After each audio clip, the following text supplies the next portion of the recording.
안녕하세요. 조맘이에요. 오늘 하루도 행복하게 잘 지냈나요? 우리 오늘도 재미있는 이야기 들으며 행복한 꿈나라로 떠나 볼게요. 눈을 꼭 감고 이야기 소리에 귀를 기울여 주세요. 기특한 사람들. 강원도 강릉 땅에 김신조라는 선비가 살고 있었어요. 이 선비의 집안은 옛날에는 그 고장에서도 제법 잘 살던 집안이었지요. 그러나 부친이 세상을 떠난 후부터 갑자기 몰락하기 시작하여 그 즈음에는 하루하루 끼니 걱정이 끊이질 않았어요. 그런 중에도 그가 가장 마음이 괴로웠던 것은 홀로 계신 어머니를 제대로 봉양하지 못하는 것이었지요. 그런 어느 날 모친이 무슨 문서 보따리를 한 뭉치 찾아가지고 아들에게 내주었어요. 김신조가 펼쳐보니 그것은 전날 자기 집에서 부리던 종들의 문서, 즉 종문서였지요. 종문서라는 것은 종이 된 사람들의 신분과 가족관계 따위를 자세히 적어서 주인이 가지고 있는 문서였어요. 따라서 이것이 있는 한 그 종은 물론이거니와 가족과 자손까지도 주인과의 관계를 끊지 못하고 충성을 바쳐야 되는 것이었어요. 그리고 명목상으로 서로 인연이 끊겨 다른 곳에서 다른 일로 성공하더라도 이 문서가 있는 이상 떳떳이 행세할 수 없게 되어 있었지요. 김신조의 집안도 전에 잘 살았던 만큼 이러한 종들이 많았어요. 그러다가 하나 둘씩 내보내고 스스로 나가고 해서 이제는 늙은 할멈 한 사람만 남게 되었지요. 김신조의 모친은 원래 착하고 인자한 성품이었어요. 그래서 종문서를 진작 태워버리려고 했지만 살림에 쪼들려 그럭저럭 지내왔던 것이지요. 오늘 그 종문서를 꺼낸 김신조의 모친은 차마 못할 말처럼 아들에게 이렇게 말했답니다. 이 사람들 대부분이 지금 전라도 나주 땅에서 농사를 크게 지으며 잘 살고 있다고 하는구나. 우리가 아무리 몰락하였어도 옛날에 부리던 종한테 그 참 말은 하고 싶지 않구나. 그렇지만 그들도 앞으로 행세를 하려면 이 종문서를 제 손으로 없애야 되겠고, 또 그래서 우리에게 진정으로 무슨 도움을 준다면 그것도 아름다운 일이 아니겠느냐. 그러니 너는 이것을 가지고 한번 내려가 보거라. 하지만 아예 이쪽에서는 무엇을 바라는 눈치는 보이지 말거라.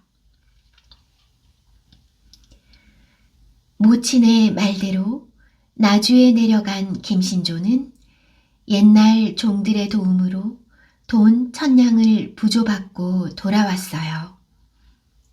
그들은 주인의 처지와 자신들의 체면을 아울러 생각하고 뜻밖의 많은 돈을 거두어 주었어요. 김신조는 돈 포대를 실은 나귀를 끌고 충청도 공주 금강 나루터에 다다랐지요. 마침 날이 저물어 저쪽에 메어둔 배를 부르려 할 때였어요. 무심코 강 위쪽을 바라보려니 사람 그림자 셋이 눈에 띄었지요. 그들은 울음 섞인 아우성을 치면서 얽혔다 흩어지고 흩어졌다가는 다시 얽히고 하는 것이었어요. 회개한 일도 다 있구나. 김신조는 달빛을 빌려 자세히 살펴보았어요. 그 사람들은 늙은 내외와 젊은 아낙네였지요. 그런데 괴상하게도 그 중의 하나가 강물에 풍덩 들어가면 두 사람이 기겁을 하고 쫓아들어와 기슬게 끌어내고서는 또 다른 하나가 강에 뛰어들곤 하는 것이었지요. 이렇게 번갈아 붙잡아 내고 뿌리치며 뛰어들기를 수도 없이 되풀이하였어요. 그럴 때마다 한 번씩 얼싸안고 슬프게 울었던 것이었지요. 김신조는 더 이상 참을 수가 없어서 냉큼 뛰어가 뜯어 말려놓고는 잠깐 참으시오. 대체 왜들 이러는 거요? 하고 물었지요. 그러자 그 중에 노인이 김신조의 물음에 대답을 하였어요. 내 외아들이 관가의 돈을 1000냥이나 죽내어 갚지 못하고 붙잡혀 가서는 내일까지 그 돈이 장만되지 않으면 큰 벌을 당하게 되었다오.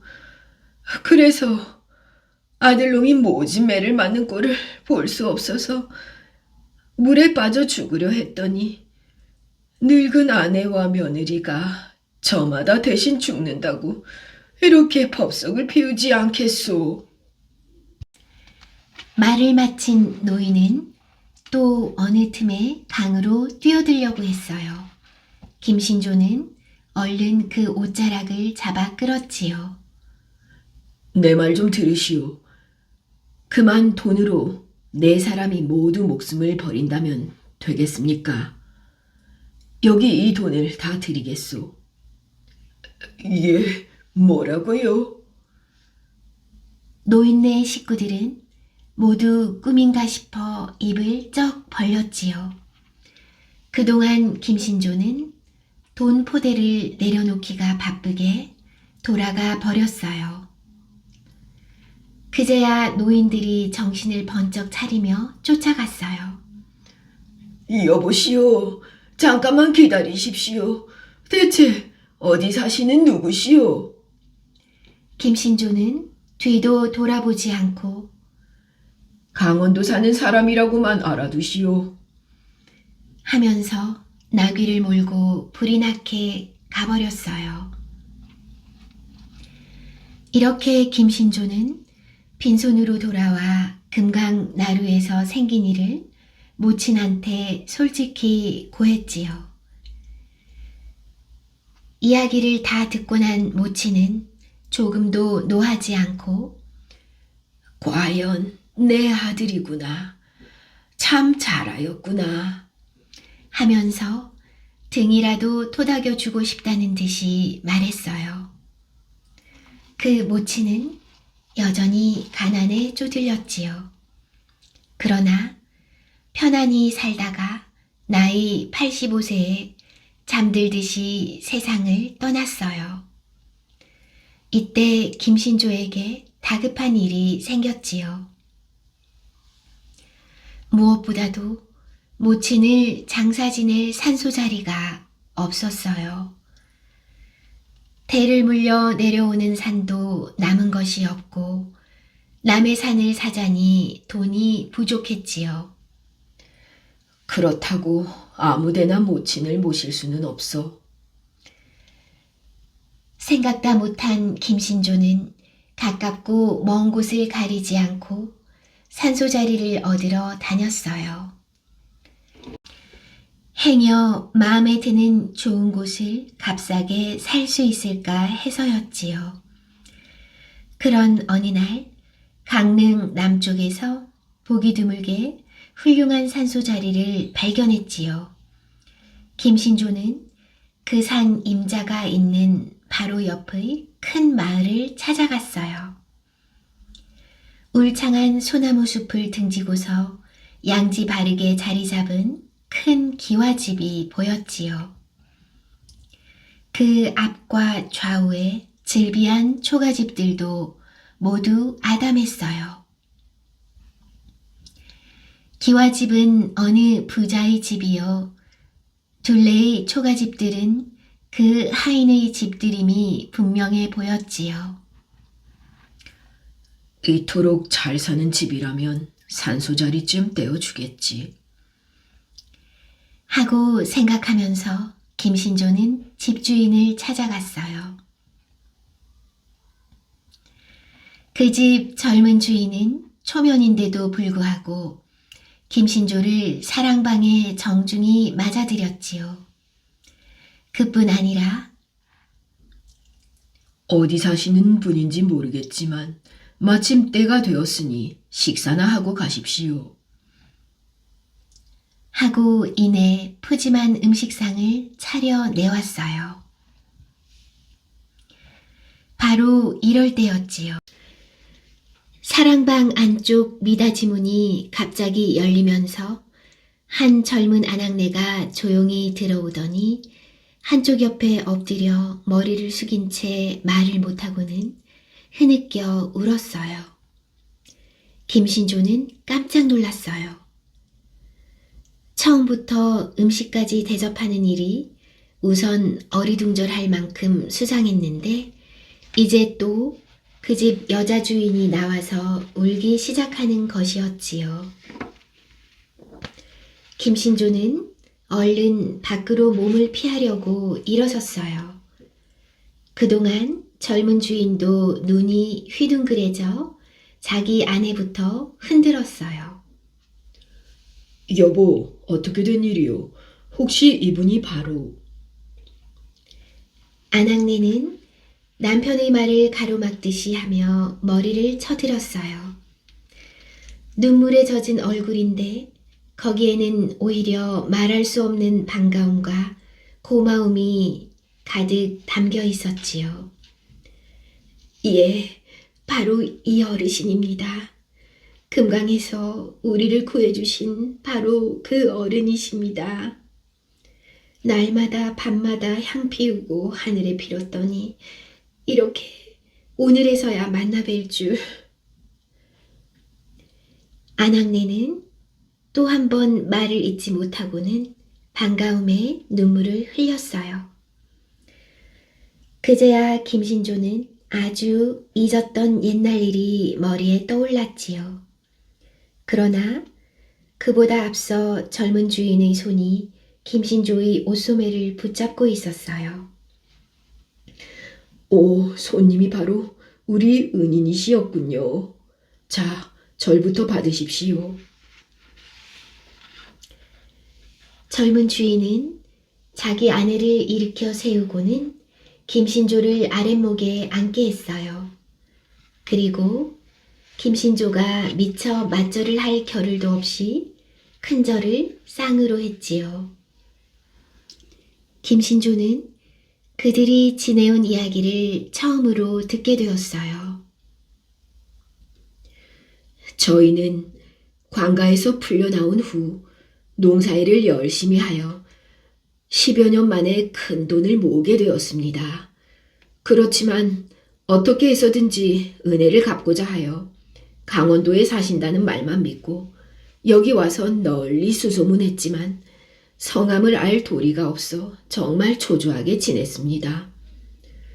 그래서 집에 손이 오시면 누구를 막론하고 정중히 대접하면서 안식구를 시켜 문틈으로 엿보게 했는데 오늘에서야 저희의 뜻이 이루어졌습니다. 그러나 김신조는 보답을 바라기보다 당장 급한 산소자리 이야기를 해야 했어요. 실은 나도 그간 무사히 지냈으나 모친을 모실 산소자리 때문에 우연히 찾아왔소. 방금 오다가 본 그 산을, 그 산 한 구석 싸게 떼줄 수 없겠소. 별 말씀을 다 하십니다. 어찌 산소뿐이겠습니까? 이 동네 이 근처 논밭이 사실은 모두 은인께 드리고자 하여 마련된 것입니다. 그래서 부모님은 고향에 남게 하고 저희 내외만이 와 있었습니다. 자, 여기 문서까지 다 되어 있습니다. 은인께서 성함만 써 놓으시면 되도록 이렇게 비워둔 것입니다. 젊은 주인은 벽장에서 두툼한 문서 뭉치를 꺼내놓았어요. 김신조는 그러나 그 호의를 냉큼 받으려 들지 않았어요. 정 그렇다면 우선 산소 자리나 쓰게 하고 그래도 마음이 덜 풀린다면 그 당시 빌려준 1000냥 정도나 갚아주시오. 그대들의 뜻은 물론 고맙고 갸륵하나 애초 내가 한 뜻이 그것은 아니었고 돌아가신 모친께서도 내가 한 일을 기뻐하셨으니 부디 더는 보답하겠다는 생각은 말아주오. 젊은 주인은 무엇을 생각했는지 듣고 보니 옳으신 말씀이십니다. 이르신 대로 하겠지만 단지 이번 장례식은 저희가 지성껏 지르게 허락해 주십시오. 하고 말했어요. 물론 장례 비용을 모두 내겠다는 뜻이었지요. 김신조는 이것마저 사양할 수는 없었어요. 이렇게 해서 김신조는 모친의 장례를 성대하게 그리고 정성껏 치루었지요. 그리고 10여 년 전에 주었던 돈 1000냥도 따로 돌려받았어요. 세상에는 이렇게 착한 사람도 다 있구나. 그렇더라도 이제는 서로가 마음의 부담이 없어져서 다행이다. 김신조는 마음이 사뭇 기뻤어요. 그런데 며칠 후 젊은 내외는 종들도 모르게 단둘이서 공주로 돌아가 버렸지요.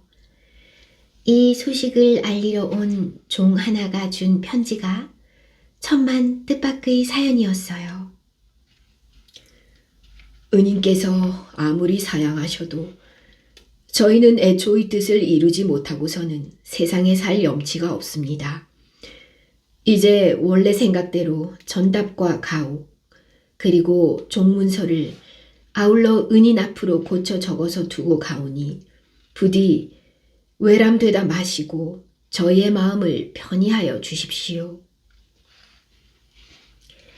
김신조는 당장 사람을 공주로 보내었어요. 그 젊은이의 거처를 알아내어 끝까지 사양하자는 것이었지요. 그러나 이것도 허사였어요. 공주로 젊은 내외가 돌아온 것도 사실이고 또 그의 늙은 부모도 부유하게 편히 살았던 것도 사실이었으나 젊은 내외는 강원도에서 돌아온 후 모두들 어디론지 이사를 가버렸다는 것이었지요. 참 기특도하다. 기어코 은혜를 갚으려고 종정마저 감추다니. 이리하여 김신조도 그들의 뜻을 받아들일 수밖에 없었지요. 거북이의 보은. 옛날 아주 먼 옛날에 한 한량이 있었어요. 이 한량이 어느 날 바닷가의 모래밭을 거닐고 있는데 멀리서 마을의 소년들이 모여 무엇인가 떠들고 있었지요. 한량이 무슨 일인가 하고 가까이 가보니 꼬리가 셋이나 달린 커다란 거북이 한 마리를 잡아놓고 7명의 소년들이 서로 다투고 있었지요. 소년들은 그 거북이를 서로 자기가 가지려고 다투었지만 7명이 함께 잡은 것이었기 때문에 서로 양보를 하지 않는 한 타협의 기색이 보이지 않았지요. 그러다가 어느 아이가 7사람이 잡은 것이므로 7등분으로 나누어 가질 수밖에 없다고 제안했어요. 그러자 모두 그 말이 옳다 하여 칼을 들어 거북이의 몸을 7토막으로 자르려고 하였답니다. 그러자 거북이는 꼼짝없이 죽게 되고 말았으니 슬픈 표정으로 그들을 바라보며 애원을 하는 눈치였어요. 이 광경을 본 한량은 그 거북이의 신세가 너무나 딱해서 소년들에게 돈을 주고는 거북이를 사서 바닷속에 풀어 놓아주었어요. 그랬더니 거북이는 고마운 표정을 지으면서 신기하게도 말을 하는 것이었지요. 나는 바다의 용왕입니다. 오늘은 마침 육지를 구경하려고 바닷가에 나왔다가 붙들려 하마터면 죽을 뻔했으나 당신 덕으로 살게 되었습니다. 앞으로 당신에게 어려운 일이 생기면 이곳에 와서 나를 찾으십시오. 그러면 내가 반드시 당신을 도와 오늘의 은혜를 갚겠습니다. 거북이는 이렇게 말하면서 바닷속으로 사라졌어요. 그 후 한량은 오랜 여행을 하게 되었어요. 어느 날 저녁길을 가다가 해가 저물어 주막에서 하룻밤을 묵게 되었지요. 주막집 노인은 한량을 반갑게 맞이하였어요. 저녁을 먹은 후에 이런저런 이야기 끝에 한량은 방랑길을 나섰으니 내일은 뒷산에 올라가 보겠다고 말하였지요. 뒷산에 올라간다는 이야기를 듣더니 주막집 노인은 한사코 말리면서 하는 소리가 나는 원래는 뒷산의 산신이었는데 지금 산을 차지하고 있는 악녀 때문에 산에서 쫓겨내려와 이 꼴이 되었소. 만일 당신이 그 산에 올라가면 큰 화를 당할 거요. 이제까지 뒷산에 올라갔다가 살아서 돌아온 사람은 없다오. 하는 것이었지요.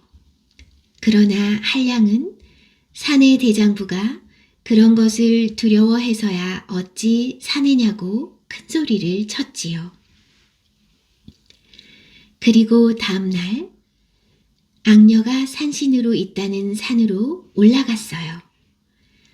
산속 깊은 곳에서 날은 빨리 저물었지요. 하루 노숙할 만한 곳을 찾지도 않은 상황에서 벌써 밤이 되니 한량은 걱정이 되었어요. 그런데 먼 곳에서 불이 반짝반짝 비쳤지요. 한량이 불빛을 찾아가니 아담한 집 한 채가 있었는데 주인을 청하니 젊고 어여쁜 여인이 나와서 반갑게 맞이하여 주었어요. 한량이 하룻밤 묵게 해달라고 하니 여인은 반갑게 응해줄 뿐 아니라 저녁 밥상까지 진수성찬으로 차려주었지요. 밤이 깊어갔어요. 한량이 잠자리에 들려고 하니 여인은 말하였지요. 나는 이곳 산신이니 함께 살면 어떻겠어요? 하는 것이었어요. 한량은 속으로 놀랐지만 미리 들은 말이 있었으므로 마음속으로 이제부터 수작을 하는구나. 생각하고는 허허, 어디 그런 말을 하는 게요? 라고 호통쳤어요. 그러자 악녀는 시퍼렇게 되어 입가에는 흰 거품을 내면서 한량을 노려보았지요. 네가 나를 싫어한다면 어디 두고 보자. 악녀가 주문을 외우며 중얼거리더니 갑자기 천지가 먹칠한 것처럼 암흑세계로 변하고 천둥 소리와 함께 번갯불이 번쩍거렸어요. 마치 칼을 휘두르는 것 같았지요. 한량은 정신을 차릴 수가 없었으며 도저히 악녀에게 대항할 수 없다는 것을 깨달았어요. 그런데 문득 살려준 거북이 생각났지요. 그래서 악녀에게 며칠 동안만 생각할 여유를 달라고 청했어요. 악녀는 한량이 굴복하는 것을 보고 비웃으면서 이래 동안의 여유를 주었지요. 그러나 만일 자기를 속이고 달아나거나 하면 죽이겠다고 협박하였어요. 한량은 거북이를 살려준 바닷가에 가서 용왕을 불렀지요. 그랬더니 바닷속에서 예쁜 동자가 나오더니 주문을 외웠어요. 그러자 바닷물이 양쪽으로 쫙 갈라졌지요. 한량은 동자를 따라 그 바닷속으로 들어가 용왕을 만났어요. 용왕은 한량의 어려운 사정을 듣고는 3명의 장수를 딸려 보내면서 악녀를 치는데 도와주도록 명을 내렸지요. 한량은 새 장수와 함께 육지로 나와 악녀를 치러 갔답니다. 장수들이 무슨 술수인가를 쓰니 천지가 암흑으로 변하고 비바람이 쳐서 걷잡을 수 없이 되었어요. 이 광경을 본 악녀는 한량을 무섭게 노려보며 내가 용왕의 힘을 빌어왔으나 나의 술법에는 당하지 못할 것이다.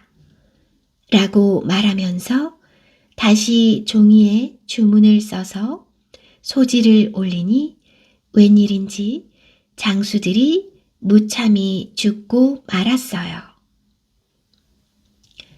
한량은 이제 꼼짝없이 악녀의 청을 들어줄 수밖에 없게 되었지요. 그러나 다시 한 번 더 시간을 달라고 간청을 했답니다. 악녀는 네가 아무리 꾀를 내어도 별 수 없을 것이다. 하면서 한 달 동안의 여유를 주었답니다. 한량은 다시 용왕에게 달려갔어요. 용왕은 크게 걱정을 하면서 하늘에 있는 옥황상제의 힘을 빌어야겠다고 하늘로 올라갔지요. 옥황상제는 새 장수를 내려보내니 새 장수는 술수를 써서 비바람과 벼락을 치게 했답니다. 하지만 악녀는 비웃으면서 내가 하늘의 힘을 받고 있구나. 이제 내 무궁무진한 술수를 보아라. 하면서 다시 종이에 주문을 써서 소지를 올렸지요. 그러나 아무 변화도 없이 비바람과 벼락은 여전했고 마지막엔 큰 벼락이 악녀 머리 위에 떨어져 악녀는 죽고 말았답니다. 악녀의 시체는 커다란 늙은 여우로 변하였지요. 여우가 여자로 둔갑하여 사람들을 괴롭혔던 것이었어요.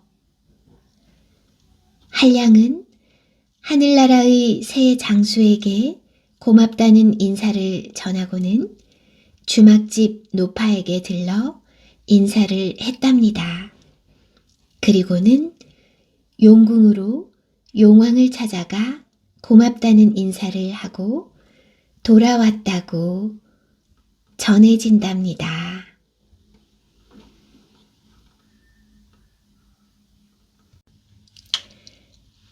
거울을 모르는 사람들.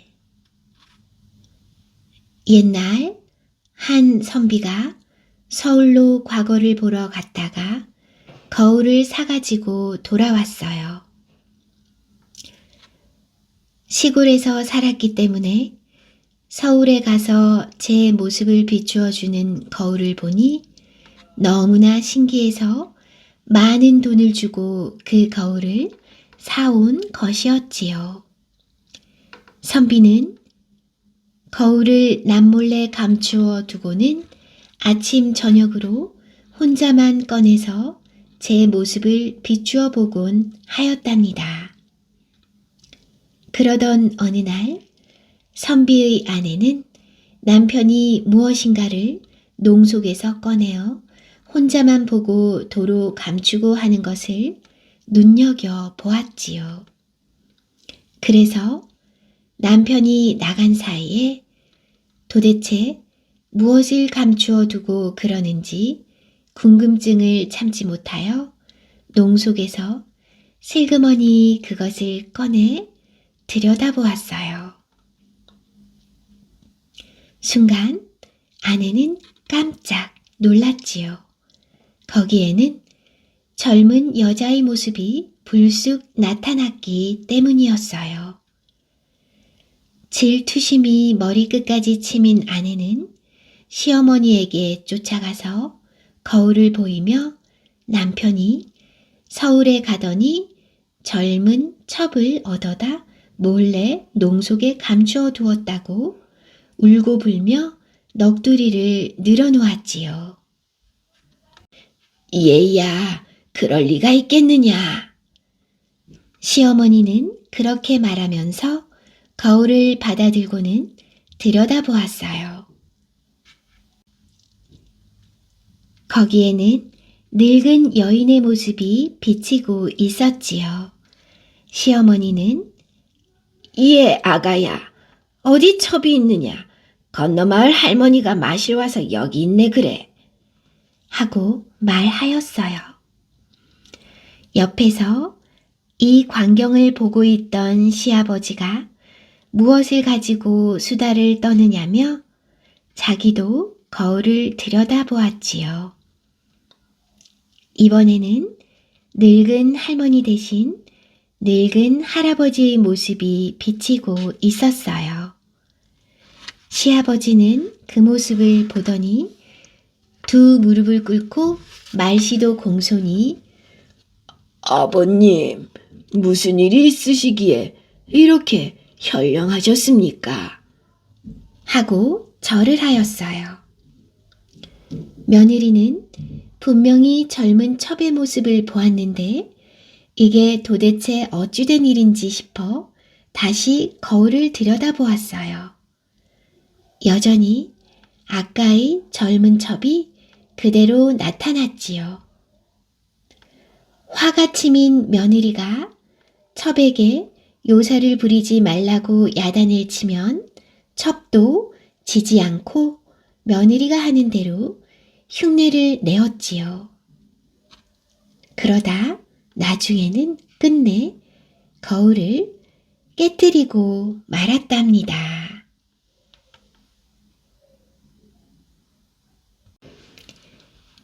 과거 보러 간 선비. 옛날 옛적 어느 고을에 한 선비가 살았어요. 평생 소원이 과거에 붙어서 여러 친구들과 함께 주연을 베풀고 과거한 자랑을 한번 해보는 것이었지요. 돈과 먹을 것은 아쉬운 것이 없었으므로 오직 그것만이 유일한 평생의 소원이었어요. 그러나 시골에서 한 10번쯤 과거를 보러 서울에 올라갔었으나 전부 낙방을 하고 말았지요. 그렇게 여러 번 과거에 떨어지다 보니 가지고 있던 재산도 모두 탕진하고 이제 다시 과거를 치를 만한 여유가 없는 지경에 이르게 되었어요. 그런데 이번 과거에서도 낙방을 하고 나니 너무나도 허무하여 집으로 돌아갈 생각도 나지 않았지요. 그런 허무한 생각에 이끌려 이리저리 방황을 하다가 어느 곳엔가 이르러 보니 남산골이었어요. 이 남산골에는 남산골 샌님이라고 불리는 가난한 사람들이 모여 살고 있었지요. 날이 어두워져 이 선비는 불빛을 밝혀놓은 근처의 주막에서 하룻밤을 묵어가기로 작정을 하고는 주모를 불러 이런 부탁을 하였답니다. 주모, 내가 정이 하나 있소. 하나 들어주시겠소?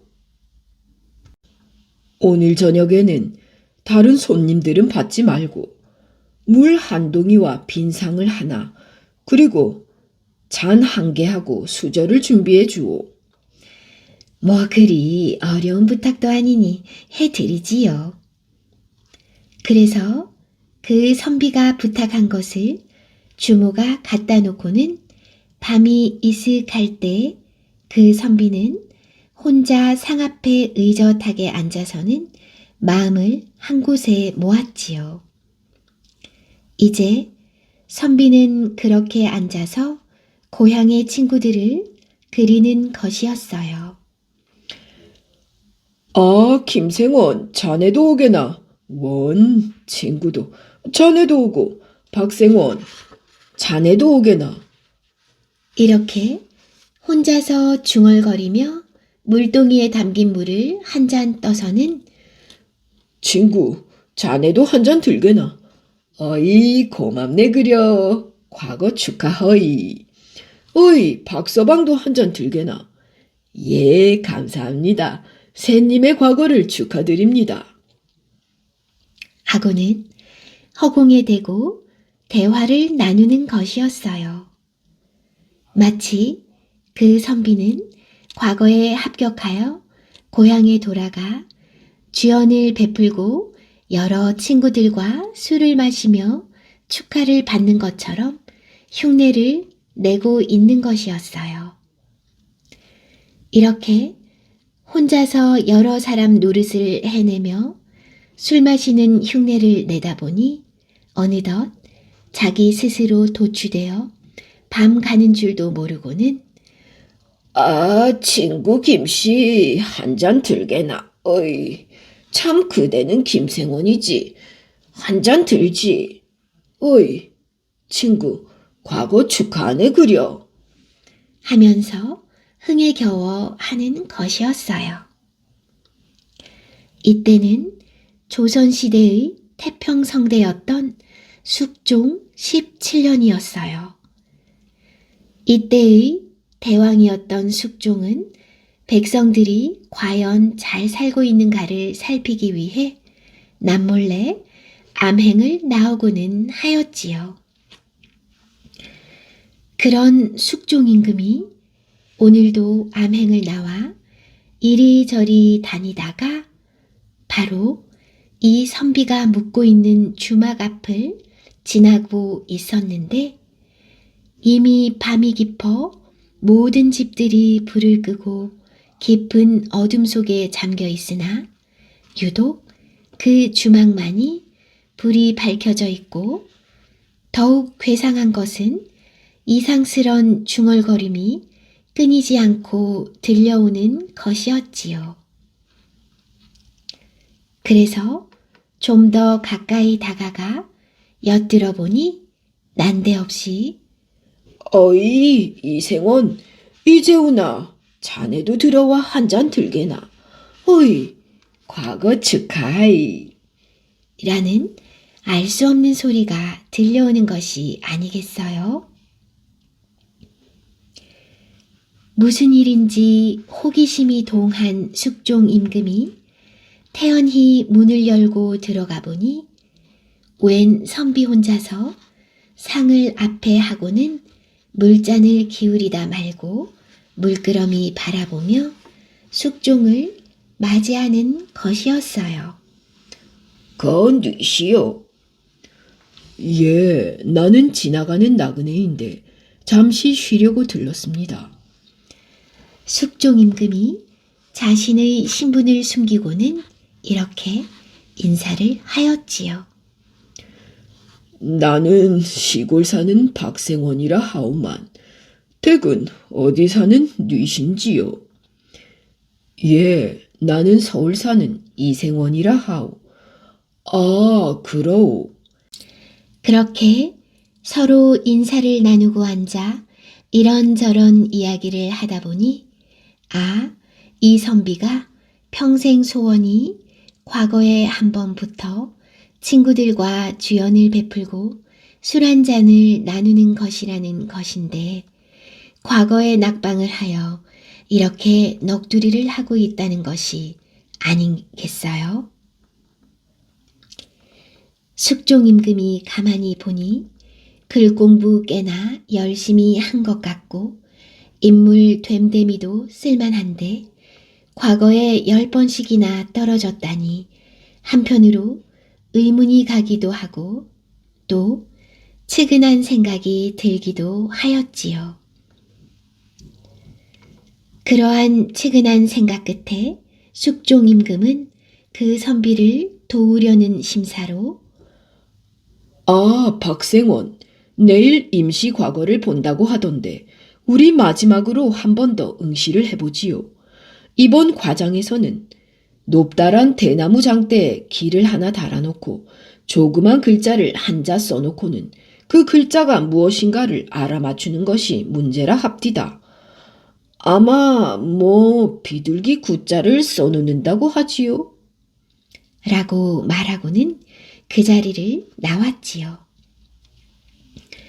그래, 이 박생원이라는 선비는 밤새도록 비둘기구 비둘기구 비둘기구 하면서 암기를 하고는 아침녘에 과장에 나가보니 먼저 온 사람들이 그 문제를 풀어보려고 달라붙었다가 낭패를 보고 있는 중이었어요.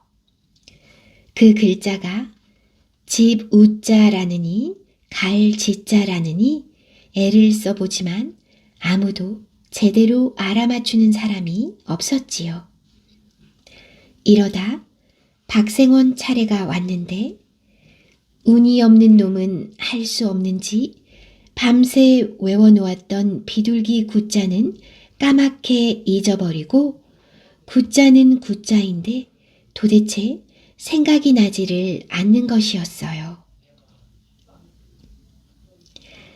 과장의 높은 자리에 앉아있던 숙종 임금은 그 모습을 바라보며 걱정을 아니할 수가 없었지요.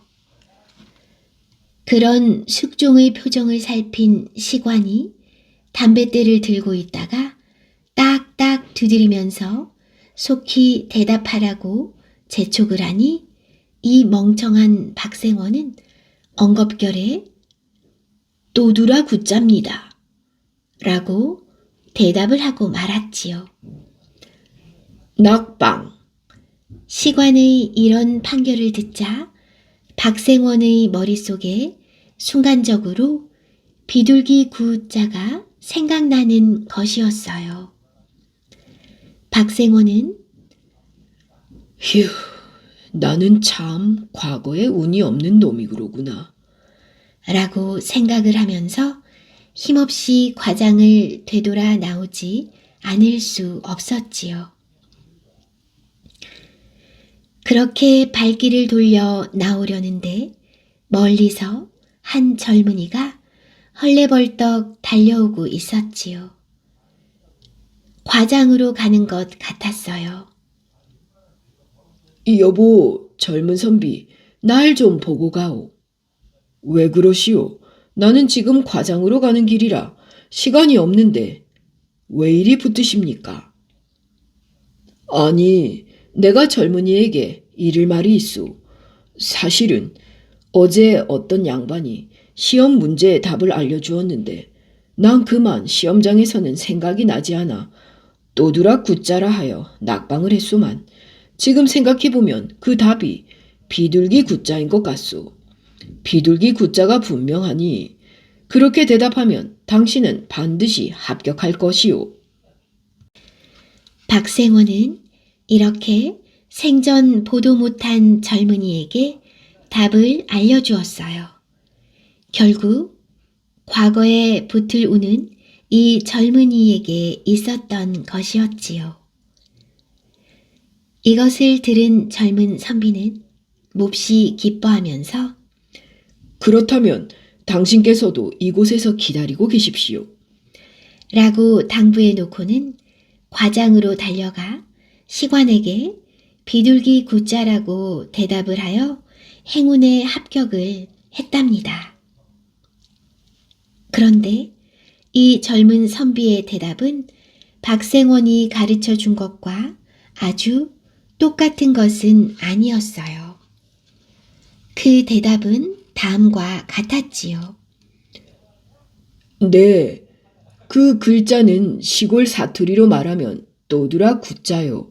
서울 사투리로 말하면 비둘기 굳자입니다. 이 말을 듣고 있던 임금은 어이가 없을 정도로 박생원의 과거운이 없다고 생각하지 않을 수 없었지요. 여봐라. 예. 아까 또두라 굳자라고 대답한 사람이 서울 사람이냐 시골 사람이냐? 시관들이 명부를 들춰보니 또두락 굳자라고 대답을 한 사람은 시골 사람이었지요. 시골 사투리로 또두라 굳자이면 아까 그 선비의 대답도 맞는 것이 아니더냐? 그래서 비둘기 굳자를 또두락 굳자라고 대답을 한 박생원도 과거에 젊은 선비와 함께 합격을 하게 된 것이었어요. 박생원 덕에 과거에 붙게 된 젊은 선비의 지혜로운 은혜 갚음 때문에 박생원도 과거에부터 평생 소원을 풀고 고향에 돌아가 친구들에게 이번에는 진짜로 주연을 베풀게 되었다고 한답니다.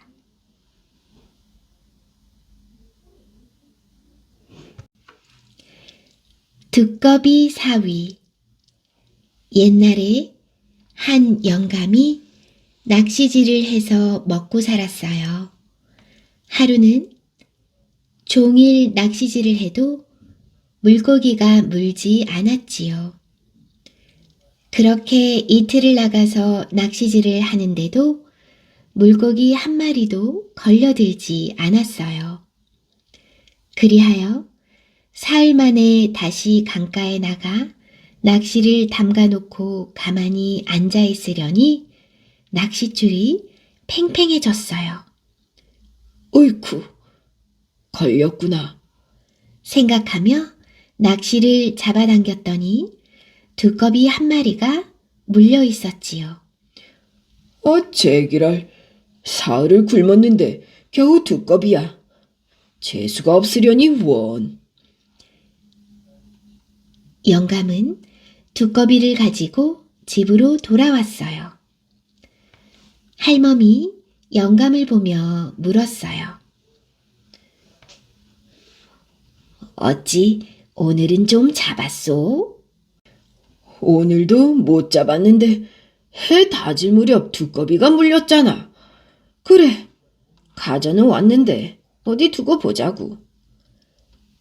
그리하여 두 내외는 두꺼비를 집에다 두고 키웠지요.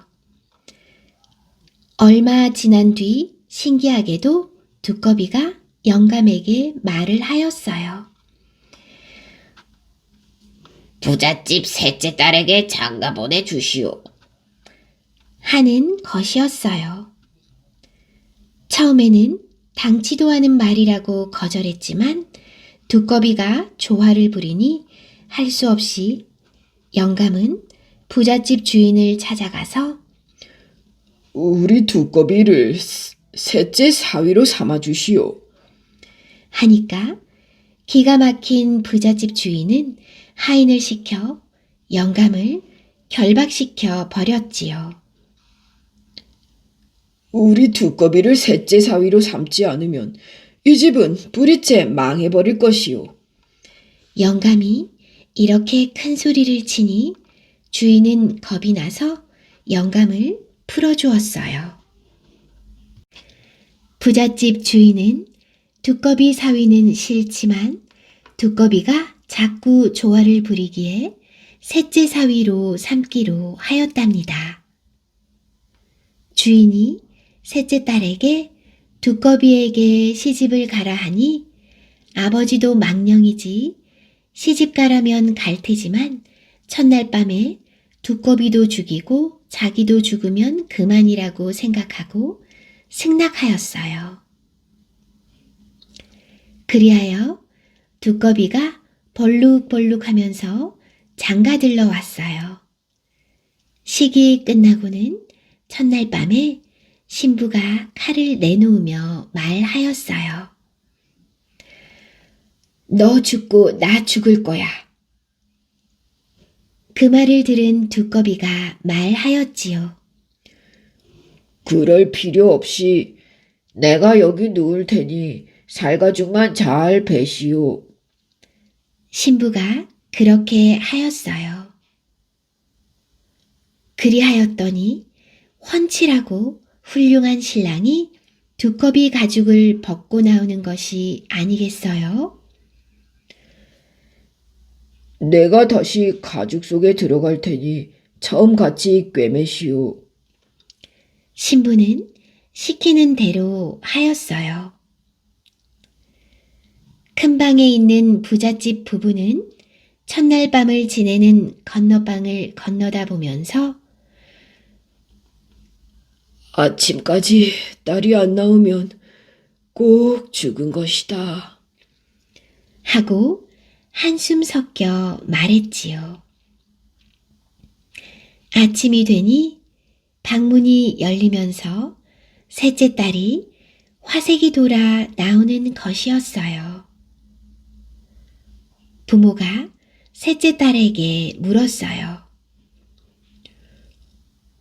신랑이 두꺼비 아니더냐? 두꺼비예요, 아버지. 두꺼비 신랑 보기도 싫구나. 어서 시집으로 데려가거라. 부모가 진저리를 치며 그렇게 말하자 딸은 네, 가겠어요, 아버지. 하고는 두꺼비 신랑과 함께 집으로 돌아왔어요. 얼마 지난 뒤 장인의 환갑이 돌아왔지요. 두꺼비와 신부는 처가로 갔어요. 손님들이 많이 앉아있는 큰 방 운목에 앉은 장인이 두꺼비를 보고는 넌 뭐 때문에 왔나? 하고 물었지요. 그러자 두꺼비는 자긴 환갑인데 제가 안 와보고 되겠습니까? 라고 말했지요. 그러자 손님들이 희죽희죽 웃어댔어요. 주인은 두꺼비 신랑이 더 부끄러워졌지요. 손님들이 번갈아 가며 발로 두꺼비를 툭툭 치며 다른 방으로 가라고 했어요. 두꺼비 사위가 장인에게 말했어요. 장인 환갑에 고기나 잡아올까요?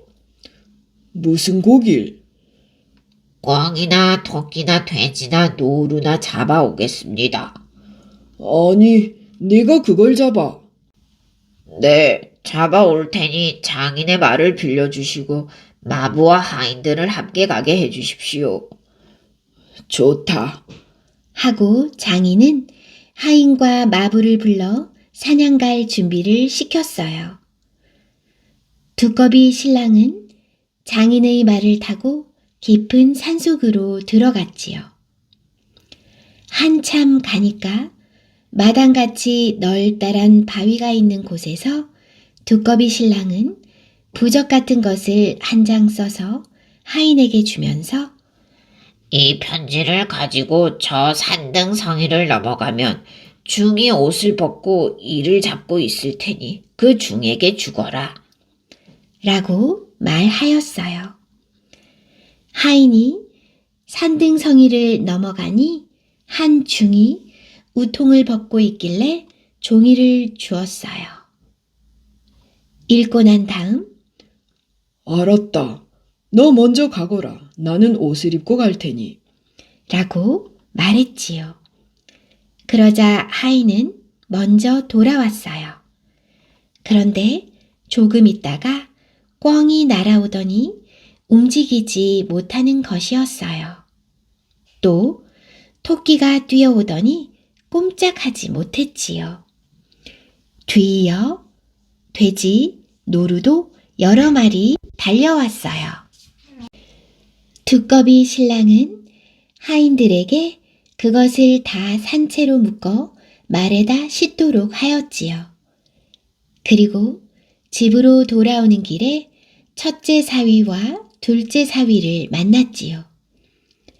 그들도 사냥을 나섰다가 허탕을 치고 돌아오다가 사냥거리를 잔뜩 잡은 두꺼비를 보자 이렇게 말했어요.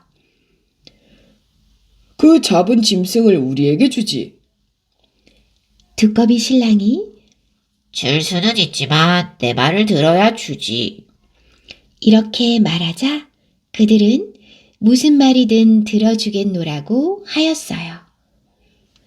그럼 우통들을 벗고 돌아 앉으시오. 둘은 우통을 벗고 돌아앉았어요. 두꺼비 신랑은 어깨죽지를 꽉 물어 상처를 낸 다음 짐승들을 모두 첫째와 둘째 사위에게 나누어 주었어요. 둘은 산짐승들을 모두 죽여서 자기들이 잡은 것처럼 가지고 처가로 갔답니다. 두꺼비가 빈손으로 돌아오니 사람들이 보라고 두꺼비가 잡긴 뭘 잡아. 개코를 잡아. 하고 비웃었어요. 민망한 부잣집 주인은 두꺼비에게 그만 돌아가라고 했지만 두꺼비는 변죽 좋게도 주저앉아 일어날 생각을 안 했어요. 아, 저도 장인 환갑 보러 왔는데 다 끝나야 가지요. 환갑잔치가 끝나고 두꺼비 신랑은 신부를 앞세우고는 집으로 돌아왔어요. 집에 돌아온 두꺼비는 영감에게 나는 이제 가야 할 때가 왔습니다. 사실 나는 두꺼비가 아니고 옥황상제의 아들인데 너무 더워서 바다에 내려와 목욕을 하고 있을 때 아버지의 낚시에 걸린 것입니다. 아버지 어머니가 발작 고치려고 날 잡은 것입니다. 나는 지금부터 처가에 조금 다녀오겠습니다. 하고는 두꺼비 신랑은 처가로 갔답니다. 장인에게 첫째와 둘째 사위를 불러달라고 하니까 주인이 불러왔지요. 두꺼비 신랑은 두 사위를 보고 지금 장인이 볼 수 있게 우통을 벗으시오. 하니까 할 수 없이 옷을 벗었어요. 그러자 상처가 보였지요. 이 상처는 내가 문 상처요. 이 두 놈은 원래 내 부하인데 사냥은 이들이 한 게 아니고 내 것을 빼앗은 것이요. 너희들은 이제 여기 살 생각은 하지 말거라. 두꺼비가 그렇게 말하고는 벌을 주자 그 둘은 그 자리에서 도망가 버렸지요. 두꺼비 신랑은 다시 집으로 돌아와 영감에게 말했어요. 전 하늘로 올라갈 텐데 아버지 어머니는 여기 있는 뜰을 모두 논으로 만들어 줄 테니 거기서 농사를 지어 오래오래 사십시오. 두꺼비 신랑은 허물을 벗고 난 뒤 동서남북에 사배를 하고 나서 앉으니 지금까지 청정하던 하늘이 벼랑간 번갯불이 나고 안개가 자욱해지더니 뜰을 몽땅 들어 올렸어요. 그러자 비가 마구 쏟아지는데 이틀 후에 비가 그치자 황폐했던 땅이 논이 되어 있었지요. 그래서 돌로 경계를 삼고 어부 부부는 큰 부자가 되어 잘 살았답니다. 뱀의 보은. 옛날에 한 소년이 서당에 다니고 있었어요. 하루는 이 소년이 서당에 가는데 많은 아이들이 모여 뱀을 잡아 돌리며 때리고 있었지요. 돌에 맞아 꿈틀거리는 뱀을 보니 가엾은 생각이 들어 소년은 그 뱀을 빼앗아 물에 던져 살려주었어요. 그리고 몇 해 뒤 그 소년은 장가를 가게 되었답니다. 혼인 전날 밤에 꿈을 꾸니 뱀이 나타나 전에 살려준 보답을 하겠다고 하면서 내일 혼인한 첫날 밤에 머리에 기름이 묻는 일이 있더라도 닦지 말라고 당부하고는 사라졌어요. 다음 날 혼인식이 끝나고 하객들이 모두 물러간 다음 신방으로 들어갔지요. 신랑은 옷을 벗다가 잘못하여 등잔불이 엎어지고 머리에 기름이 한 빡 묻게 되었어요. 신랑은 꿈속에서 뱀이 한 말이 생각나서 닦지도 않고 그냥 두었지요. 읽고 깊은 밤이 되었어요. 잠결에 어렴풋이 들으니 방문이 바시시 열리더니 키가 9척이나 되는 사람이 들어왔지요.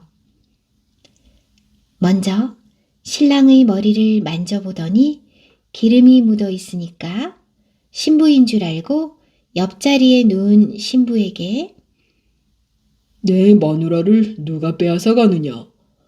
고 외치면서 칼로 찌르고 튀어 달아났어요.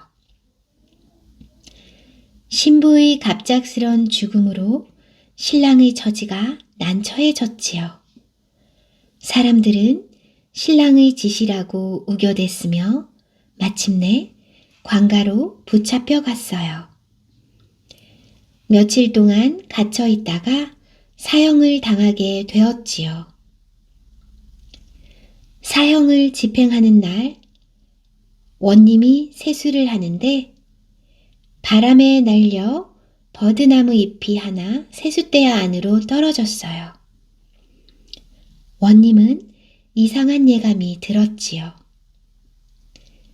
그 버들잎은 가운데 구멍이 뚫려 있었어요. 원님은 그 신랑의 사형을 중지시켰지요. 다음 날 원님은 팔도의 이름 있는 점쟁이들을 모두 불러 구멍 뚫린 버들잎이 떨어진 점괘를 풀게 했어요. 한 점쟁이가 나타나서 말했지요. 버들잎에 구멍이니 유엽환이며 따라서 성은 유요, 이름은 엽환이니 이자가 바로 범인입니다. 라고 말했지요. 원님은 사람을 시켜 유엽환이란 자를 찾게 하였더니 마침 뒷산에 있는 승려 가운데 유엽환이 있었고 심하게 다루니 제가 오래도록 사모하다가 뜻을 이루지 못하게 되자 신랑을 죽인다는 것이 신부를 잘못 살해했다고 자백했어요. 사람이 아닌 뱀도 때에 따라서는 은혜를 잊지 않고 갚는다고 해요.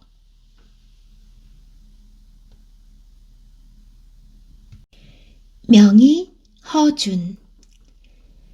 선조 임금 때 허준이라는 명의가 있었지요. 지금도 한방 의사라면 누구나 보배처럼 간직하는 동의보감이라는 의술책을 편찬한 사람이지요. 선조 임금의 명을 받은 허준이 이 책을 완성한 것은 그 다음 임금인 광해군 때의 일이었어요. 이 책에서 허준은 사람의 병을 과별로 분류하여 일일이 병명을 붙이고 그 치료법도 자상히 적어 놓았지요. 이것은 그 당시 의술의 집대성일 뿐만 아니라 지금 역시 세계에 자랑할 만한 한방의서라 할 수 있어요. 이 이야기는 허준이 젊었을 때 사신을 따라 중국에 가다가 생긴 일이었지요. 허준을 포함한 사신 일행이 국경을 막 넘어서 으슥한 산골길에 닿았을 때예요. 난데없이 커다란 호랑이 한 마리가 나타났지요. 그리고 여럿이 기겁을 하는 사이에 하필이면 허준 앞에 쭈그려 앉아 옷자락을 앞발로 잡아당겼어요. 처음에는 모두 놀랐으나 이내 사람을 해치려는 생각이 아님을 곧 알 수 있었지요. 그래서 허준도 다른 사람들처럼 정신을 가다듬고 호랑이를 관찰했어요. 자세히 보니 호랑이 눈에는 어쩐지 눈물이 고인 듯 하였지요. 무슨 곡절이 있을 게다. 허준은 이런 생각을 하면서 한번 사람의 말로 물어보았어요. 너는 나를 해칠 생각이냐, 아니냐? 호랑이가 그 말을 알아들었을까? 좌우로 머리를 흔들더니 뒤를 멀리 돌아다 보면서 발을 허비적 거렸지요. 어디로 함께 가자는 게로구나. 허준이 이런 생각으로 저도 모르게 고개를 크게 끄덕였어요. 그러자 호랑이는 허준 앞에 등을 납작하게 엎드렸어요.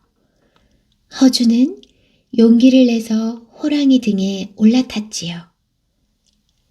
그때부터 호랑이는 허준을 업고 우거진 숲과 험한 산길을 나는 듯이 달려갔어요. 얼마 후 어떤 동굴 앞에 오더니 호랑이는 거기서 또 푹 엎드렸지요. 여기가 호랑이 굴이구나. 하고 허준은 성큼성큼 굴 안으로 호랑이를 따라 들어갔어요. 들어가 보니 호랑이 새끼 3마리가 피투성이가 되어 자빠져 있었지요. 아마도 무슨 사나운 짐승에게 해를 당한 모양이었어요. 그러나 다행히도 아직 숨이 끊어지지 않은 채 낑낑거리고 있었지요. 까닭을 안 허준은 약주머니에서 고약을 꺼내 정성껏 발라주었어요. 이것을 본 어미 호랑이는 비로소 마음이 놓였는지 어흥. 하고 울더니 이내 어디론지 나가버렸어요. 조금 있으려니까 호랑이는 커다란 이리 한 마리를 몰고 들어와서 굴 밖에 놓고 무참하게 물어 죽였지요. 죽은 후에도 발로 차고 입으로 물어 뜯으면서 무서운 소리로 울부짖었어요. 오라, 새끼의 원수를 갚는구나. 하고 생각하면서 허주는 어쨌거나 돌아갈 요량으로 굴 밖으로 나왔지요. 이것을 보더니 호랑이는 기겁을 하고 앞을 막았어요. 먼저 허준을 데려올 때와 마찬가지로 끌어앉은 호랑이를 보고 허준은 상처가 아물 때까지 보아달라는 뜻이다. 하고 깨달았어요. 이리하여 하는 수 없이 굴에 들어온 허준은 호랑이 새끼를 마치 사람처럼 정성껏 치료하게 되었지요. 그동안 밤이면 어미 호랑이가 물어다 펴준 마른 풀더미에서 잠을 잤어요. 낮이면 불이 나게 잡아다 주는 산토끼, 노루새끼 따위를 불에 구워 먹었지요. 한 사나흘이 지나서 호랑이 새끼는 상처가 아물어 힘차게 뒹굴고 뛰고 하게 되었어요. 그제서야 어미 호랑이는 허준 앞에 큰절이라도 하듯이 끌어앉았지요.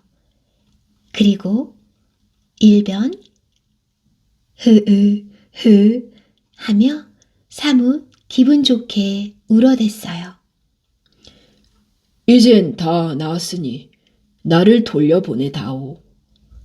하는 허준의 말이 통했는지 어미 호랑이는 등을 내밀고 엎드렸어요. 허준이 올라탔지요. 호랑이는 또다시 나는 듯이 그러나 몹시도 조심성 있게 달렸어요. 오던 길과는 퍽 다르다는 생각이 나서 허준은 약간 겁을 먹었지요. 하지만 어쩔 도리가 없어 몸을 맡겨두었어요. 이윽고 어느 큰 거리가 보이는 언덕에까지 오더니 호랑이는 거기서 발을 멈추고 엎드렸어요. 이렇게 하여 허준은 그 주막거리로 내려갔고 호랑이는 그 사이에 모습이 사라졌지요. 그곳 큰 여관을 찾아든 허준은 한 이틀 후에 먼저 함께 가던 사절단 일행과 만나게 되었어요. 그러니까 호랑이는 오히려 앞질러 데려다 준 셈이었어요. 이런 일이 있은 후부터 허준은 이름을 떨치기 시작했다고 전해 온답니다.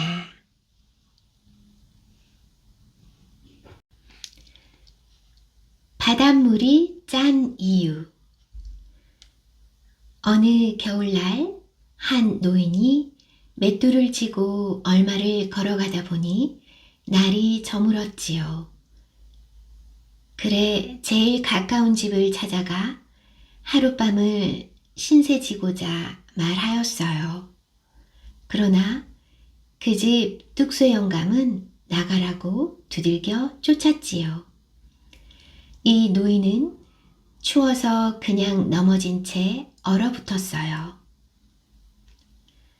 한편 이 동네에서 제일 가난하게 살고 있는 만보기가 형님 집에서 쌀을 얻어가지고 오는 길에 노인이 쓰러진 것을 보고 불쌍히 생각하여 따뜻한 방에 누이고 간호를 하니 노인은 살아났지요. 며칠 후 노인이 떠나가면서 이 맷돌은 훌륭한 사람을 만나면 주려고 가지고 다녔는데 당신 같은 훌륭한 분은 처음 보았소. 하며 맷돌의 사용 방법을 가르쳐 주고는 맷돌을 놓고 갔지요. 그 맷돌을 돌리니 사람이 나와 큰 대궐집을 지었어요. 또 보석이 나와라 하면 보석이 나왔지요.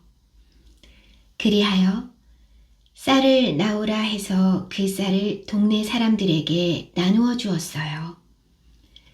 그래서 만복이는 부자가 되었고 사람들에게 칭찬을 받았지요. 이 사실을 알게 된 뚝쇠 영감이 하루는 거지를 모두 모아 크게 잔치를 베풀었어요. 이같이 하면 거지들이 맷돌이라도 주지 않을까 해서 그랬던 것이었지요.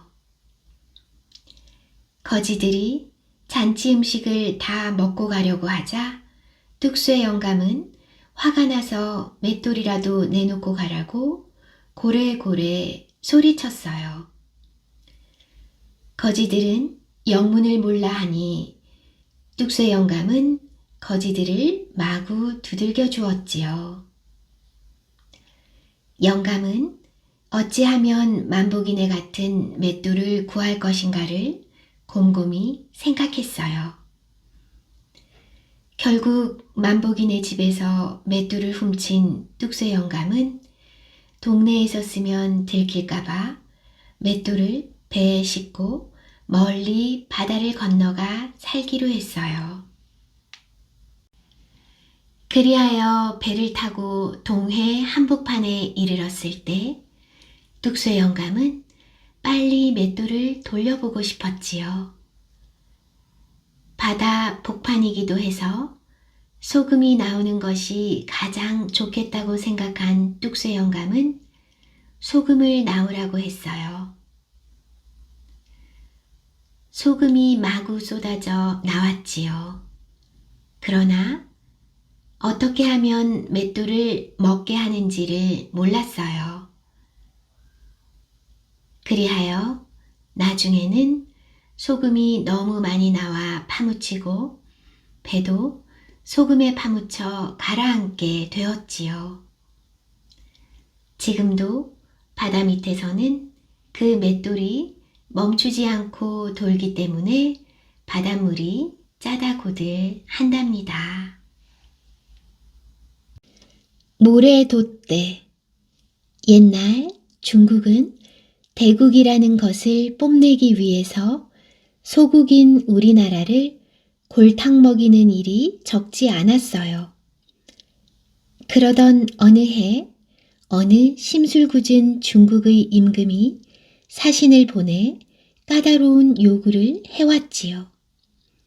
즉, 조선에는 한강이라는 큰 강이 있다는데 그 한강의 물을 한 방울도 남기지 않고 한 척의 배에다 실어 보내라는 것이었어요.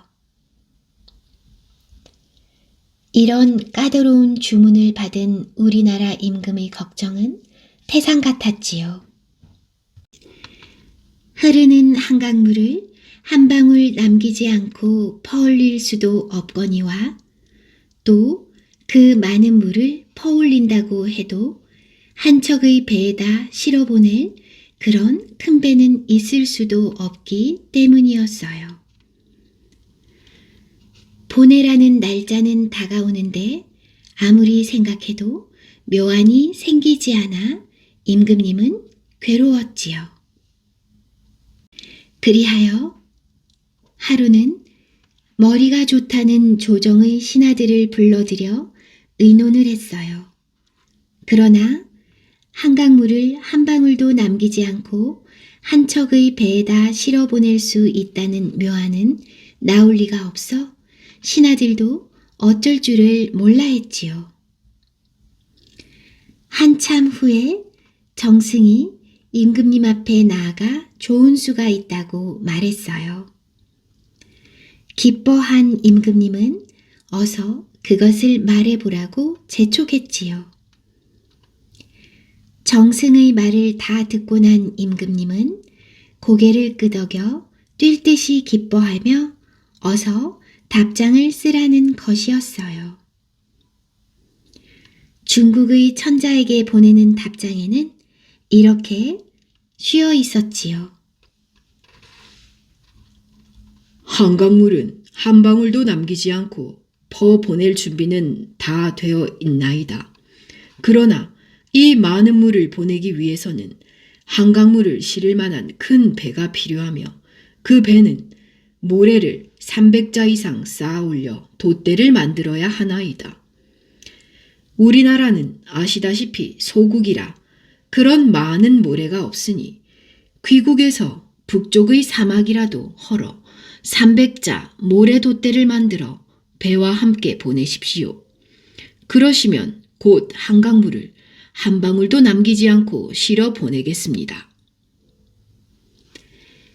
이 답장을 받은 중국의 천자는 아무 말도 못했으며 그 후 다시는 까다로운 주문을 해오지 않았다고 한답니다.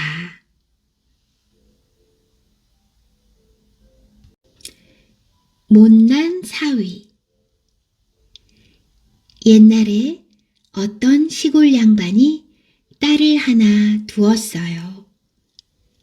이 시골 양반은 외톨박이 딸이니 시집이나 잘 보내주어야겠다고 보찜을 싸갖고 사윗감을 고르러 다녔지요.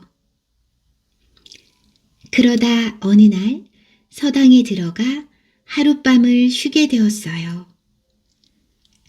그런데 글방의 아이들 중에서 퍽 잘생긴 아이를 하나 발견하고 마음에 들어 글방 선생에게 자기의 심중을 털어놓았지요. 그 선생은 쾌히 허락하며 그 애는 바로 자기 아들이라고 말했답니다. 퇴길까지 해놓고 돌아와 그날을 기다렸지요. 그날이 닥쳐와 장가오는 신랑을 보니 웬걸 그때 본 아이가 아니라 지지리도 못생긴 다른 아이였지요. 시골 양반은 당황했으나 할 수 없이 딸을 시집 보내며 에라 모르겠다. 제 팔자가 좋으면 잘 살겠지. 라고 생각했어요. 그런데 그 사위는 글방 선생의 아들이 아니라 사동이었어요. 조실 부모를 해서 맡아 기르는데 지지리도 못난 애라 나무꾼 노릇을 시켰지요. 장가도 못 들고 해서 아들 대신 보냈던 것이었어요. 그래도 딸 자식이라 5년 후쯤 아버지가 찾아가 보니 생각보다 잘 살고 있었지요. 그러나 딸에게 시집 잘못 보내주어 후회하고 있다고 했더니 딸은 별 말씀을 다 하십니다, 아버님.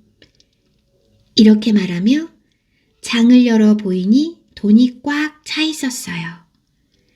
까닭을 물으니 나무 장사를 해서 모았다고 말했지요. 한참을 있는데 쿵 하고 나무찜을 내려놓는 소리가 나더니 사위가 들어오는데 더없이 미더워 보였어요. 그 후 10년이 되던 해 사위는 갑부가 되더니 아내를 돌보지 않고 산속으로 들어가 3년간 공부한 후 과거에 장원급제를 하여 그 후로 둘이는 잘 살았다고 해요. 그러나 글방 선생의 아들은 끝내 가난한 선비로만 지냈다고 전해진답니다. 비슬산의 나무꾼. 비슬산 상상봉에는 큰 바위 하나가 있었는데 어떤 사람들은 이 바위에서 선녀가 배를 짰다고 배틀바위라고도 하고 신선바위라고도 하였지요. 비슬산 기슭에 사는 나무꾼이 한 명 있었는데 하루는 나무를 하러 산에 갔다가 바람도 쏘일 겸 하여 산꼭대기로 올라갔지요. 산에 올라가니 그 바위 위에 웬 노인 두 분이 앉아 바둑을 두고 있었어요. 이 나무꾼도 바둑을 두는데 흥미도 있고 하여 그 바위에 걸터 앉았지요. 두 노인은 한참 만에야 나무꾼을 돌아보고는 자넨 웬 사람인가? 신발을 벗고 여기에 올라오게나. 라고 말했어요. 나무꾼은 어리둥절하여 예, 노인장께서는 어디 사시는 분입니까? 하고 물었으나 노인은 대답도 없이 바둑만 계속 두고 있었지요. 한참 있다가 노인은 허리춤에서 노란 호리병을 꺼내서 무언가 마시는 것 같았어요.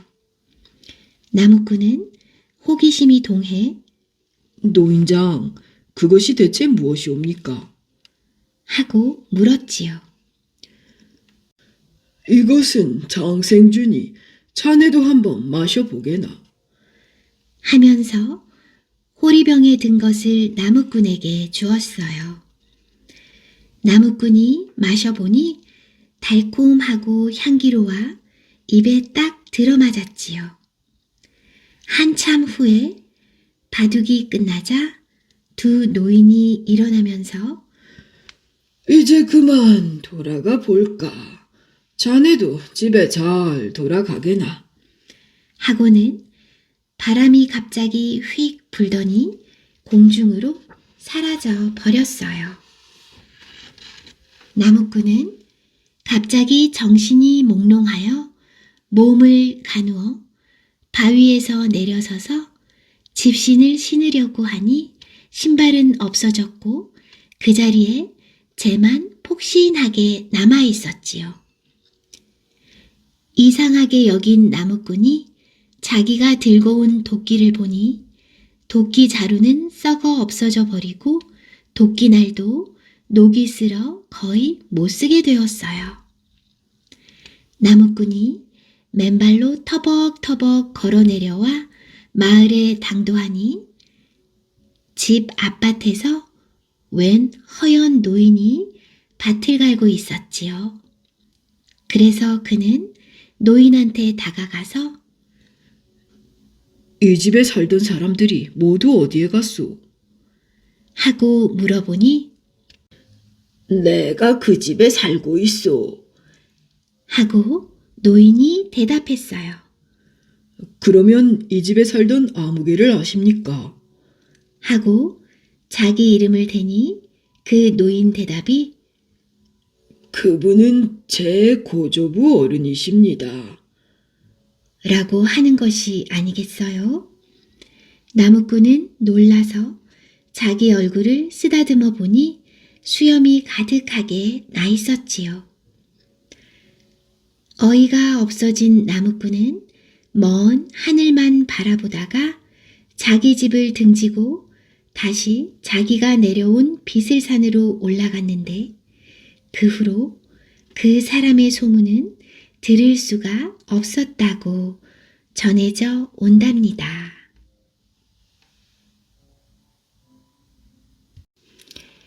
사돈. 옛날 아주 옛날 태고적의 이야기이지요. 여름에 한번 비가 내리기 시작하더니 낮에도 밤에도 쉬지 않고 3달 열흘 동안 비가 마구 퍼부었어요. 마치 하늘에 구멍이라도 뚫린 것처럼 비가 퍼붓듯이 내렸지요. 사람들은 곡식도 심지 못하고 심은 곡식은 모두 떠내려 갔으며 뗄나무를 마련할 수도 없었지요. 그리하여 식량도 떨어지고 젖은 옷을 말릴 수도 없었으며 하늘을 쳐다보고 긴 한숨을 쉬고는 원망할 수밖에 없었지요. 도무지 햇님을 구경조차 할 수도 없었지요. 사람들은 정말 하늘이 이제는 밑이 빠져서 하늘에 있는 모든 물이 쏟아지나 보다 생각했어요. 3달 열흘 후에 하늘은 겨우 개었지요. 구름 속에서 얼굴을 내놓은 햇님은 옛날이나 지금이나 다름없었어요. 그러나 세상은 온통 물난리로 집과 전답이 떠내려 갔으며 작은 산은 모두 물속에 파묻히고 높은 산들도 중턱까지 잠겨버렸지요. 이런 통에 사람들은 거의 죽고 운이 좋은 사람들만 높은 산에 올라가 겨우 목숨을 부지하게 되었어요. 그러나 먹을 것이 없고 입을 것이 없어서 모두가 알거지가 되었지요. 높은 산 마루턱에서 두 노인이 만났어요. 초면에 서로 인사를 나누고 세상 이야기며 홍수 이야기를 나누었지요. 한 노인은 산 남쪽에 사는 노인이었고 다른 한 노인은 북쪽에 사는 노인이었어요. 서로 이야기 끝에 가족 이야기를 하게 되었어요. 남쪽 마을 노인이 하는 말이 수년 전 단오날 밤에 이웃 마을 청년들이 와서 딸을 업어가서 아내를 삼았다는데 이 홍수로 생사를 모른다는 것이었지요.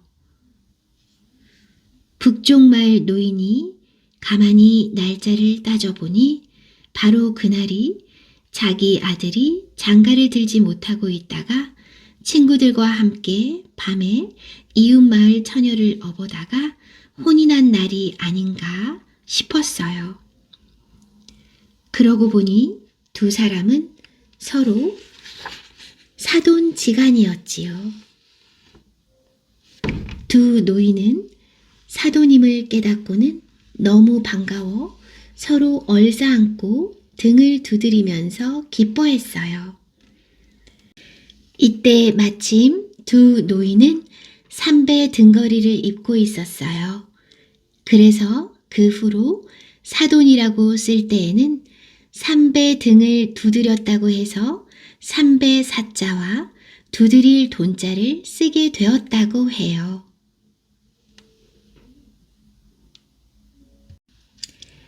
산돼지를 구해준 머슴. 옛날 어느 마을에 마음씨 착한 머슴과 지독한 주인이 살았어요. 정월 명절을 맞이했는데도 주인은 조반도 먹이지 않고 머슴에게 나무를 해오라고 말했지요. 산으로 가 나무를 한 짐쯤 했는데 벼랑간 산돼지가 와서 살려달라고 애원했어요. 머슴은 산돼지를 나무단 속에 감춰놓고는 아무 일도 없었던 듯 나무를 계속 했답니다. 얼마 후 포수가 뛰어오더니 산돼지를 못 봤느냐고 물었지요. 지금 막 저리로 가던걸요. 나무꾼은 전혀 다른 곳을 가리키며 사냥꾼에게 대답했어요. 사냥꾼이 그 자리를 떠난 후 산돼지는 나무단 속에서 나와 은혜에 보답할 테니 나무를 갖다 두고 오라고 말했지요. 나무를 지고 내려온 머슴은 주인에게 이만 이 집을 나가겠다고 인사했어요. 그러나 주인은 내다보지도 않았지요. 그리하여 머슴은 산돼지를 찾아갔는데 산돼지는 머슴에게 자기 등에 타라고 하며 허리를 낮추어 주었어요. 머슴이 탔더니 산돼지는 얼마쯤 가다가 머슴을 내려놓고는 어느 바위 앞에 서더니 열려라 바위. 하고 주문을 외웠지요. 그러자 놀랍게도 바위가 열리고 그 안에는 대궐 같은 기와집이 한 채 서 있었어요. 닫혀라 바위. 이윽고 산돼지가 이렇게 주문을 외니 바위문은 다시 닫혔지요. 산돼지는 자기 말을 잘 들으면 장가도 보내주고 잘 살게 해줄 것이라며 아랫동네 대감집에 가서 머슴을 살라고 말했어요.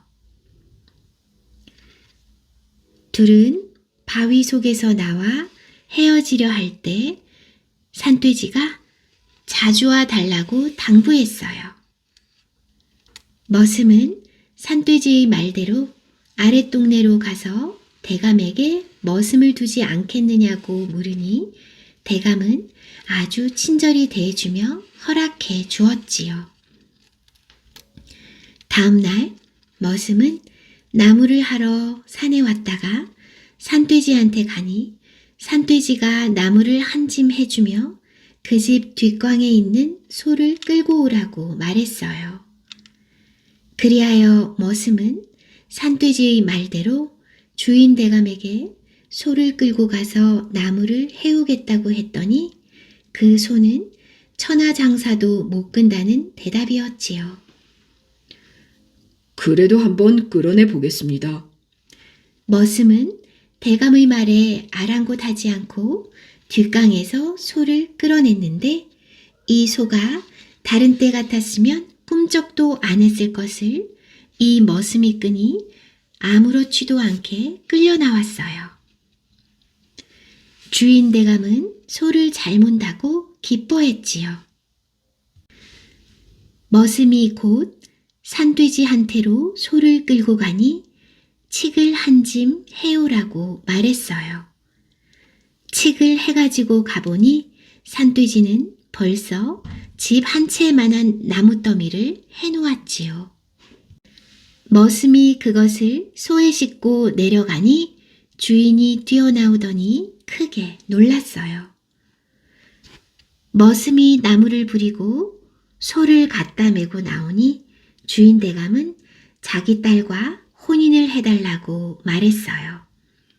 머슴은 대답은 내일 하겠다고 하고는 산돼지에게로 갔답니다.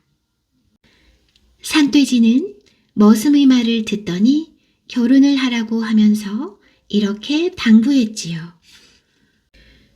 하지만 첫날 밤에 지네가 와서 신부를 데리고 갈 것이니 자지 말고 내가 밖에서 부르면 3마디 전에 대답하고 곧 나와야 된다.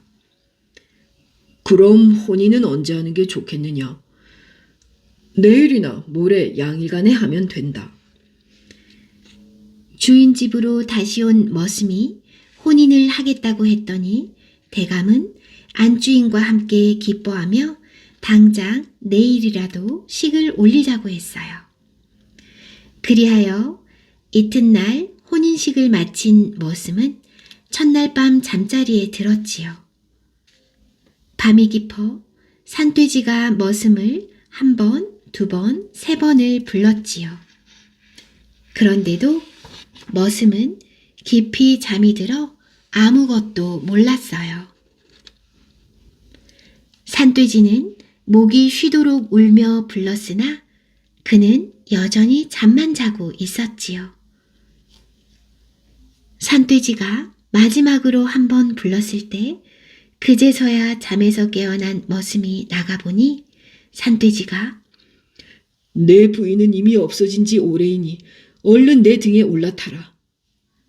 하고 말했어요. 산돼지는 천리를 한숨에 뛰어가 머슴을 내려놓고는 이렇게 일렀지요. 저 집 담을 올라가 지붕 위에서 앞마당으로 뛰어내려서 너희들 무엇을 하느냐? 할 것 같으면 지네가 네 하늘님 내려오셨습니까? 할 것이다. 그래도 잠자코 있으면 장기를 두자고 할 것이니 저주도록 해라. 지네는 기뻐하며 부채질을 할 것인데 그 밑에는 빨강, 노랑, 파랑의 3가지 주머니가 있을 것이다. 그때 지네의 왼뺨을 때리고 부채의 3 주머니를 빼앗아 나한테로 오면 된다. 그러면 지네는 파리가 되어 쫓아올 것이니 잡힐 것 같으면 주머니를 하나씩 던지거라.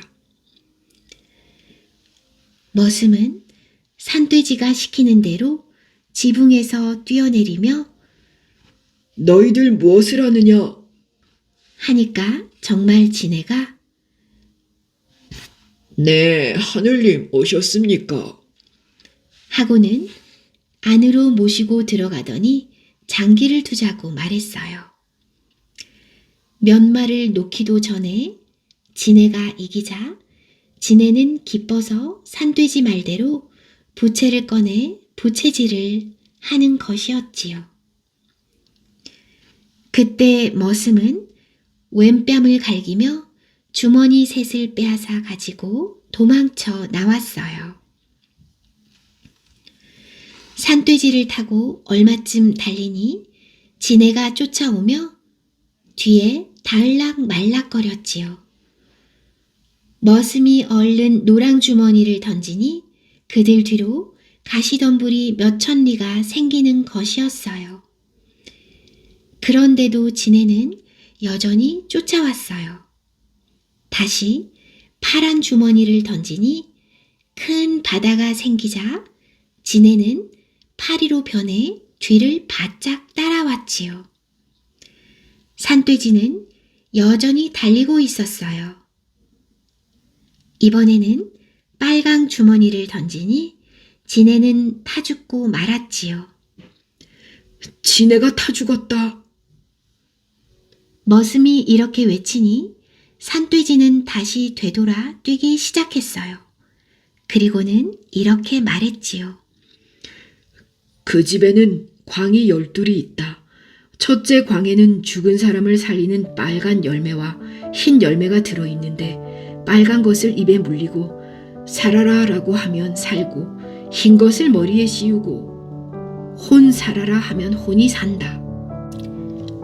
그리고 6째 강에는 4 부인이 있는데 모두 죽어 있으니 그렇게 해서 살리고 10번째, 11번째, 12번째 광에는 산 사람이 있으니 풀어주고 오너라. 그리하여 머슴은 많은 사람을 살리고 아내와 둘이 산돼지의 등을 타고 집으로 돌아왔지요. 얼마 후 산돼지가 나는 하늘로 올라가니 내 가족을 잘 묻고 행복하게 살거라. 하고 말했어요. 머슴은 산돼지가 하늘로 올라간 날을 알아두어 죄를 지내며 행복하게 살았지요.